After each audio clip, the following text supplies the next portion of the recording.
बहुत सारे हमारे हिंदू भाइयों को ये लगता है कि भारत के अंदर, इंडिया के अंदर कोई पैगंबर, कोई नबी नहीं आया। लेकिन मैं इनको बता दूं कि सब में पहले जो शुरुआत हुई थी नबियों के सिलसिले की, वो इंडिया से ही हुई थी, भारत के अंदर श्रीलंका से। सब में पहले नबी हज़रत आदम अलैहिस्सलाम दुनिया के अंदर जब आए तो उन्होंने सब में पहले श्रीलंका में, भारत के अंदर ही कदम रखा। बाकी आपको तफसील से आगे डॉक्टर जाकिर नायक साहब बताएंगे इस वीडियो के अंदर, और आप इस वीडियो को पूरा लास्ट तक देखिएगा, इंशाल्लाह आपको काफ़ी अच्छी लगेगी। चलिए इस वीडियो को शुरू करते हैं। Assalamu alaikum to all of you. My name is Maya Sasani. I am staying at Vashi, Navi Mumbai. And my question is, why respected prophets and spiritual scripts were sent to Mid-Asia and nearby Europe, and why not to India? बहन का सवाल है कि profits mid Asia में भेजे गए हैं, Europe में भेजे गए, दिगर ममालिक में भेजे गए, इंडिया में क्यों नहीं भेजे गए? इंडिया में क्यों नहीं? कुरान मजीद में साफ तौर पे लिखा है, साफ तौर पे सूरह राद में सूरा नंबर 13 आयत नंबर 7 में, वलिकुल्लि कौमिन हाद, हमने हर कौम में हिदायत देने वाला भेजा है। साफ तौर पे लिखा है कि अल्लाह सुब्हाना व तआला ने हर कौम में पैगंबर भेजा। और हदीस में आता है कि मोहम्मद सल्लल्लाहु अलैहि वसल्लम फरमाते कि अल्लाह सुब्हाना व तआला ने सारी दुनिया में 1,24,000 पैगंबर भेजे, लेकिन नाम से जिक्र कुरान मजीद में सिर्फ 25 का है। नाम से जिक्र कुरान मजीद में सिर्फ 25 का है, लेकिन कुरान मजीद में अल्लाह ताला फरमाते हैं सूरह निसा सूरा नंबर 4 आयत नंबर 164 में कि कुछ पैगंबर के बारे में हम जिक्र करते हैं, कुछ पैगंबर के बारे में नहीं। तो सारे पैगंबर का जिक्र करना कुरान मजीद में ज़रूरी नहीं, तो ये कुरान मजीद इतनी बड़ी किताब हो जाती, बिल्डिंग से भी बड़ी। इतनी छोटी किताब जब आज अक्सर इंसान नहीं पढ़ते, तो अल्लाह ताला ने ये कुरान मजीद टेलीग्राफिक मैसेज, शॉर्ट में इंसानियत को हिदायत दी है। It's a telegraphic message. लेकिन इसमें यह कहा गया है कि हर कौम में हमने पैगंबर भेजा, हर कौम में, ताकि कोई ये नहीं कह सके कि मुझे पैगाम नहीं मिला। इंडिया में भी अल्लाह ने पैगंबर भेजे हैं, नाम से हम उनका जिक्र नहीं जानते, नाम से उनका जिक्र कुरान मजीद में नहीं है। लेकिन एक बात मैं ज़रूर कहना चाहूँगा कि जितने पैगंबर, आखिरी पैगंबर मोहम्मद सल्लल्लाहु अलैहि वसल्लम के पहले आए, उनका पैगाम महदूद था सिर्फ उन लोगों के लिए जहाँ उनने पैगाम दिया। जितने पैगंबर भी आखिरी पैगंबर मोहम्मद सल्लल्लाहु अलैहि वसल्लम के पहले आए, उनका पैगाम महदूद था सिर्फ उन लोगों के लिए। लेकिन क्योंकि मोहम्मद सल्लल्लाहु अलैहि वसल्लम आखिरी पैगंबर है और इसके बाद कोई भी पैगंबर नहीं आएंगे, इसका जिक्र है सूरह अहज़ाब में सूरा नंबर 33 आयत नंबर 40 में कि मोहम्मद सल्लल्लाहु अलैहि वसल्लम आखिरी पैगंबर है। इसीलिए मोहम्मद सल्लल्लाहु अलैहि वसल्लम सिर्फ अरबों या सिर्फ मुसलमानों के लिए नहीं भेजे गए थे, वो सारी इंसानियत के लिए भेजे गए थे। कुरान मजीद में लिखा है सूरह अंबिया में सूरा नंबर 21 आयत नंबर 107 में, वमा अरसलनाका इल्ला रहमतल लिल आलमीन, कि हमने तुम्हें भेजा सारी इंसानियत के लिए, सारे जहां के लिए, सारे आलमीन के लिए। क्योंकि मोहम्मद सल्लल्लाहु अलैहि वसल्लम आखिरी पैगंबर थे, इनके बाद कोई पैगंबर नहीं आएगा, इसीलिए वो सिर्फ मुस्लिम या मुसलमान या अरबों के लिए नहीं, सारे इंसानियत के लिए भेजे गए थे। और कुरान मजीद के पहले कई पैगाम आए, कई वही आए, जितने पैगाम अल्लाह के तरफ से आए कुरान मजीद के पहले, वो सिर्फ महदूद थे चंद लोगों के लिए।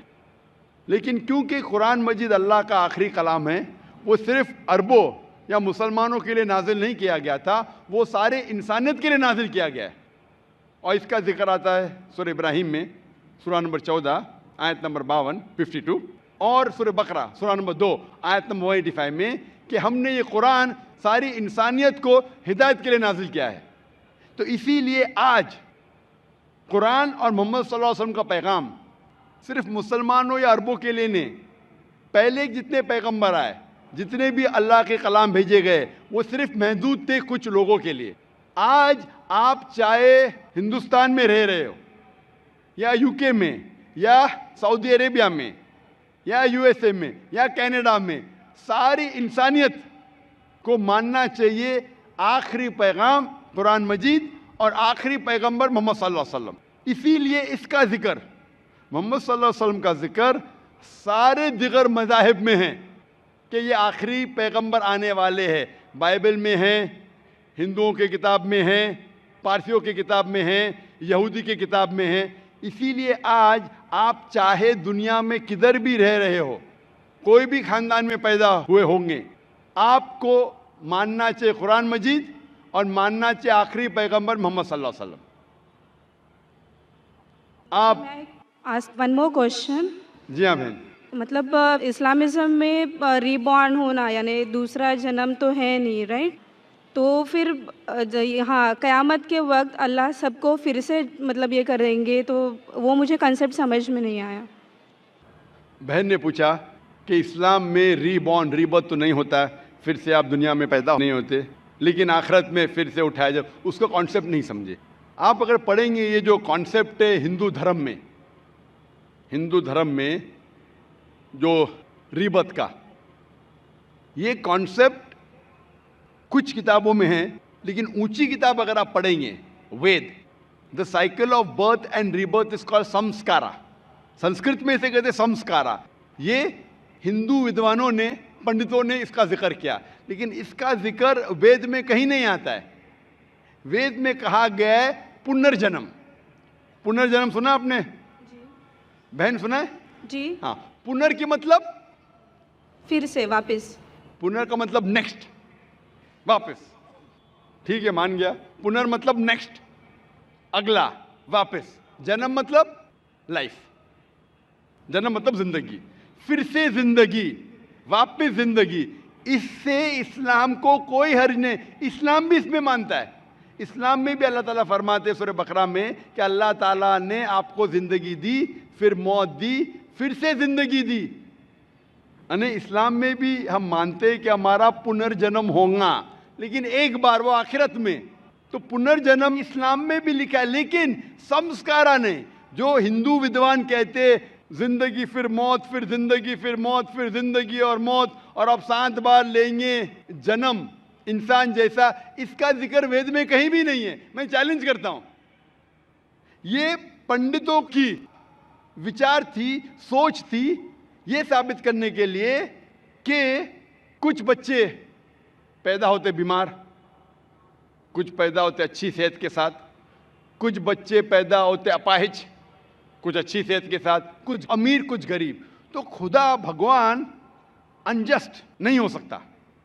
भगवान हमेशा जस्ट है। उनको ये नहीं समझ में आता था बच्चा कैसा अपाहिज पैदा हुआ, बच्चा गरीब कैसा पैदा हो। तो उनने अपनी सोच से सोचने लगे कि भगवान तो गलती नहीं कर सकता, इसीलिए ये बच्चे ने पहले जन्म में गलती किया है ना, इसलिए अभी अपाहिज पैदा हुआ। पहले जन्म में कुछ गलती किया ना, इसलिए गरीब पैदा हुआ। पहले जन्म में अच्छा किया तो अमीर पैदा हुआ। ये उनकी सोच है, ये आपके वेद में नहीं लिखा है। इस्लाम में, कुरान मजीद में अल्लाह ताला फरमाते कि बच्चे आपके लिए इम्तिहान हैं। तो बच्चे जब अपाहिज पैदा होते हैं तो ये नहीं कि वो जन्नत में नहीं जा सकते। हर बच्चा मासूम है। बच्चे वालिदैन के लिए फितना है, इम्तिहान है। तो हो सकता है कि कंजेनाइटल हार्ट डिफेक्ट होकर बच्चा पैदा होता है, उसको दिल की बीमारी है। दिल की बीमारी होना मतलब ये नहीं कि बच्चा जहन्नम में जाएगा, लेकिन वालिदैन के लिए एक फितना है, टेस्ट है कि बच्चे अगर बीमार पैदा होते हैं फिर भी वालिदैन अल्लाह पे भरोसा करते हैं क्या नहीं। हो सकता है कि वालिदैन नमाजी है, अल्लाह के अहकामात पे अमल करते, अल्लाह ताला उनको अच्छा मयार देना चाहता है। मिसाल के तौर पे आप जब पास करते हैं ग्रेजुएशन, तो आप बीए पास कर दिए, बीए बन गए, लेकिन जब आप एमबीबीएस एग्जाम देते आपके नाम के आगे लग जाता है डॉक्टर। बट एमबीबीएस एग्जाम पास करना बीए एग्जाम से बहुत कठिन है और डिफिकल्ट है और मुश्किल है, लेकिन जब मुश्किल टेस्ट पास करते आपका रिवॉर्ड भी बड़ा है। तो अगर बच्चे अपाहिज पैदा होने के बाद फिर भी वालिदैन अल्लाह पे भरोसा करते तो अल्लाह ताला हो सकता है उनको जन्नत फिरदौस देना चाहता है। जन्नत में भी लेवल है। तो ये टेस्ट कर रहा है अल्लाह। किसी को गरीब पैदा करता है, किसी को अमीर पैदा करता है। अमीर या गरीब से आप जन्नत में नहीं जा सकते, बनिस्बत अमीर आदमी को जन्नत में जाना और मुश्किल है, क्योंकि उसका इम्तिहान और कठिन है, डिफ़िकल्ट है। क्योंकि अमीर को चैरिटी देने का होता है, गरीब को चैरिटी नहीं देने का। ज़कात के अंदर गरीब को फुल मार्क्स 100 आउट ऑफ 100।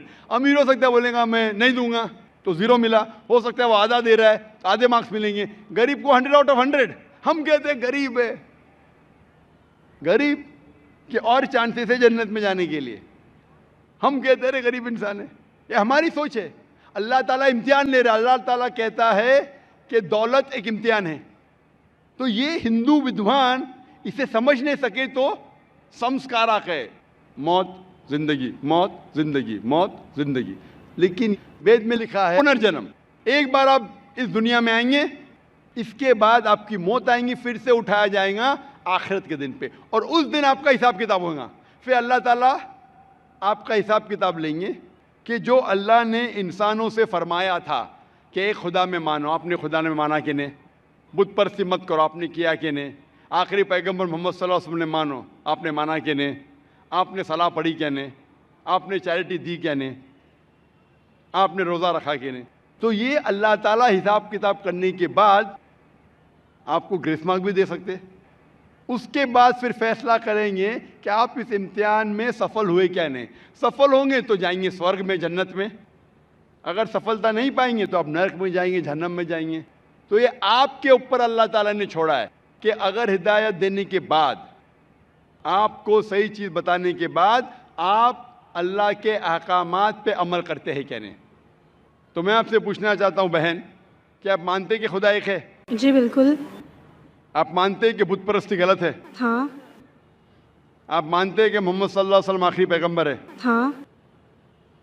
तो आप इस्लाम कबूल करना चाहेंगे? सर एक्चुअली मैं बेसिक लेवल से स्टडी कर रही हूँ मैं, और बहुत कुछ जानना चाहती हूँ। बेसिक लेवल देखो, आप इट्स जस्ट इनिशियल। आपको स्कूल में दाखिल होना चाहिए बस। जी बिल्कुल। ABC भी आए तो खलास, दाखिल तो हो गए। आप 10th पास करेंगे, PhD करेंगे, हमने बोलेंगे पहले मैं PhD सीखूंगी फिर मैं नर्सरी में जाऊंगी। नहीं नहीं। तो इस्लाम में दाखिल होने के लिए 2 शराइत है। कौन सी? 2 शराइत, एक अल्लाह में मानो, बुत परस्ती मत करो, और आखिरी पैगंबर मोहम्मद सल्लल्लाहु अलैहि वसल्लम थे। अगर ये 2 चीज़ पे आप मानते, अमल करते, आप दाखिल हो जाते। फिर आप first level, second level, third level, fourth level दुआ करेंगे, PhD बने, डबल PhD। बिल्कुल सर। लेकिन पहला दाखिला तो लेना चाहिए स्कूल के अंदर। मेरा बेटा बोलेगा मुझे डॉक्टर बनने का है, फिर मैं स्कूल में जाऊंगा। पहला स्कूल तो पास करो फिर डॉक्टर बनो। तो आप चाहेंगे कि स्कूल में दाखिल हो? जी बिल्कुल। आप चाहते हैं इस्लाम कबूल करें? हाँ, बट कुछ वक्त लगेगा मुझे उसके लिए। नहीं, अमल करना अलग बात है। अगर आप मुस्लिम बन गए तो नहीं कि 100% आपको 100% तो मैं भी नहीं करता हूँ, मैं कोशिश करता हूँ। सही बात है, हम लोग इंसान है 100% ना। मैं बिल्कुल सही, बिल्कुल सही। आप तो माशाल्लाह, आप कह रहे कि आप शुरू किए, मुझे तो लगता है कि आप तो माशाल्लाह ग्रेजुएट हो गए। आपने कहा आप इंसान है, बिल्कुल सही, क्योंकि मैं भी इंसान हूँ। मैं नहीं कह सकता अरे मैं दावा कर सकता अरे मैं तो बहुत अच्छा मुस्लिम हूँ 100% तो मैं भी नहीं हूँ। मैं तो अल्लाह से दुआ करता हूँ कि जो भी थोड़ा बहुत मैं उसकी राह में कर रहा हूँ उसे कबूल फरमाए। तो पहले दाखला तो ले, हमें पता नहीं कितनी जिंदगी हमारी है। कल अगर इंसान मर गया और दाखला नहीं लिए तो फिर फेल, दाखला ले लिए फिर मर गए, अरे आप टाइम देते तो इंशाल्लाह मैं PhD करती थी। तो दाखला लेना इंपॉर्टेंट है। तो आप चाहेंगे मुसलमान बनना? जी माशाल्लाह, अल्लाह आपको जज़ा खैर दे। आप मानते खुदा एक है? बिल्कुल। आप मानते कि बुत परस्ती गलत है, मूर्ति पूजा गलत है? गलत है। आप मानते कि मोहम्मद सल्लल्लाहु अलैहि वसल्लम आखिरी पैगंबर है? जी। आपको कोई भी ज़बरदस्ती कर रहा है इस्लाम कबूल करने के लिए? नहीं। मैं भी ज़बरदस्ती नहीं कर रहा हूँ ना? नहीं तो। हाँ, निज़ा बोलेंगे अरे जाकिर ने मजमे में मुझे फंसा दिया। माशाल्लाह, फंस रहे तो मालूम है मैंने फंसाया नहीं। आप जवाब भी सही दे रहे। आप अपने होशो हवास में इस्लाम कबूल करना चाहते? जी हाँ। आप पे कोई भी माली दबाव? मैं भी फैमिली का हो सकता है, मुझे उनको कन्विंस करना नहीं नहीं, इस्लाम कबूल करने के लिए कोई भी पैसे दे रहा है आपको? नहीं नहीं नहीं। कल पुलिस पूछ सकती है जाकिर ने एक्चुअली मेरी उर्दू थोड़ी पुअर है ना। मेरी उर्दू भी पुअर है, इसीलिए अल्हम्दुलिल्लाह आप मुझे और अच्छा समझ रही है। अगर आपकी उर्दू अच्छी होती थी तो शायद मुझे नहीं समझ पाती। ये अल्लाह की मदद है कि मेरी अच्छी उर्दू नहीं, आपकी अच्छी उर्दू नहीं, आप मुझे और बेहतर समझ सकते हैं। मैं हिंदी उर्दू मिक्स बात करता हूँ। जी। आपको कोई भी पैसे दे रहा है इस्लाम कबूल करने के लिए? नहीं। हाँ, नहीं तो हो सकता है पुलिस कर पूछेंगे मैं जाकिर ने कितने पैसा दिया आपको। होता है कभी कभी कबूल करने के बाद जाकिर ने कितने डॉलर आपको दिए। क्योंकि पैसे के दबाव से किसी को इस्लाम कबूल कराना गलत है इस्लाम में, और इस देश में भी गलत है। तो आप अपनी मर्जी से करना चाहते हैं। जी। माशाअल्लाह। तो मैं इंशाअल्लाह दोहराऊंगा अरबी में, आप भी उसे दोहराइए इंशाअल्लाह। अशहदु अशहदु अल्लाह अल्लाह इलाहा इलाहा इल्लल्लाह इल्लल्लाह व अशहदु व अशहदु अन्ना अन्ना मुहम्मदन मुहम्मदन अब्दुहु अब्दुहु व रसूलुहु। व रसूलुहु। मैं शहादत देती हूँ मैं शहादत देती हूँ कि अल्लाह अल्लाह के अलावा अलावा कोई माबूद नहीं, कोई माबूद नहीं, और मैं शहादत देती हूँ मैं शहादत देती हूँ मोहम्मद मोहम्मद सल्लल्लाहु अलैहि वसल्लम उसके पैगंबर और बंदे हैं। माशाअल्लाह, आपकी एंट्री हो गई, आपका दाखला हो गया। शुक्रिया सर। विदाउट रिश्वत, विदाउट डोनेशन। आजकल स्कूल में वो डोनेशन लेते। और मैं अल्लाह सुब्हाना व तआला से इंशाअल्लाह दुआ करूँगा कि आपकी जिद्दोजहद को कबूल फरमाए और आपको पीएचडी दे। पीएचडी मतलब ग्रेजुएशन मतलब जन्नत, पीएचडी मतलब जन्नत फिरदौस। मैं अल्लाह से दुआ करूँगा कि आपको जन्नत फिरदौस दे, और आप भी मेरे लिए दुआ करें ताकि मुझे भी एंट्री मिले जन्नत फिरदौस में। सर एक्चुअली आपको ढूंढते हुए मैं आपके जैस्मिन अपार्टमेंट में भी घुस गई थी एक बार। सर जैस्मिन अपार्टमेंट में घुस गई थी और आपके घर पे जाके आपकी बेटी से बात की थी जिक्रा से। ओह माशाअल्लाह, माशाअल्लाह। आपका नाम क्या है? जी मेरा नाम माया है। माया है, माशाअल्लाह। मेरी बेटी ने मुझसे कहा नहीं, माशाअल्लाह।